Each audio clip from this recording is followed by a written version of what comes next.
Hello friends, পটলের তো অনেক রেসিপি খেয়েছো তোমরা।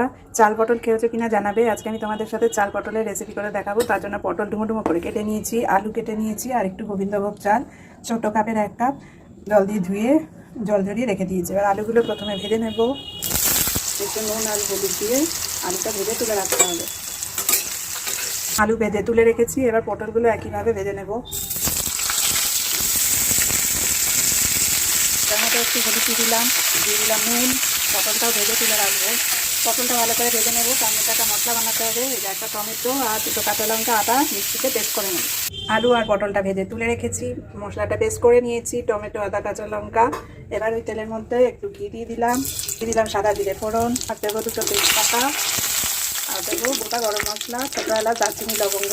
টমেটোর পেস্টটা দিয়ে দেবো হলুদ গুঁড়ো, ধনে গুঁড়ো, জিরে গুঁড়ো, দিয়ে দেবো একটু কাশ্মীরি লঙ্কার গুঁড়ো, অল্প নুন। মশলাটা ভালো করে কষে নিয়ে এবার চাল দেবো। চাল দেওয়ার আগে একটু কিশমিশ ছিল, সেটা দিয়ে দিলাম মাঝখানটায়। সেটা আগে দিতে হতো, এখন দিয়ে দিলাম একটু মিষ্টি। যে গোবিন্দভোগ চালটা জলে ধুয়ে রেখেছিলাম জল ঝরিয়ে, সেটা দিয়ে দিলাম। চালের সাথে মশলাটা ভালো করে মিশিয়ে নিতে হবে।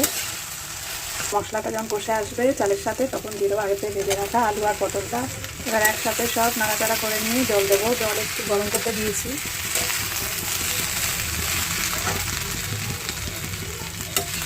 ভালো করে নাড়াচাড়া করে নিয়ে এবার জলটা দিয়ে দেবো। এটা একটা খুব পুরোনো দিনের রান্না, তোমরা ট্রাই করে দেখতে পারো।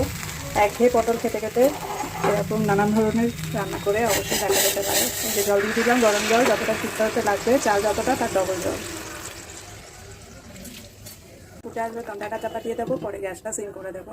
যখন দেখবে জল টেনে নিয়েছে, আলু পটল সিদ্ধ হয়ে গেছে, গ্যাস বন্ধ করে দেবো। তার আগে একটু গরম মশলা ছড়িয়ে দেবো আর একটু ঘি দিয়ে নামিয়ে দেবো। এই যে একটু ঘি দিয়ে দিলাম, আর একটা কাঁচা লঙ্কা চেরা দিয়ে দেবো। এবার গ্যাসটা বন্ধ করে একটু স্ট্যান্ডিং টাইমে রাখবো। এই যে চাল পটল বাটিতে ঢেলে ফেলেছি। দেখো, দেখতেই তো পুরো টেম্পটিং লাগছে, খেতেও খুব সুন্দর হয়েছে। তোমরা একবার নিশ্চয়ই ট্রাই করে দেখো। আজ তাহলে আসি, অন্য কোনো ভিডিওতে আবার তোমাদের সাথে গল্প করতে চলে আসবো। টাটা।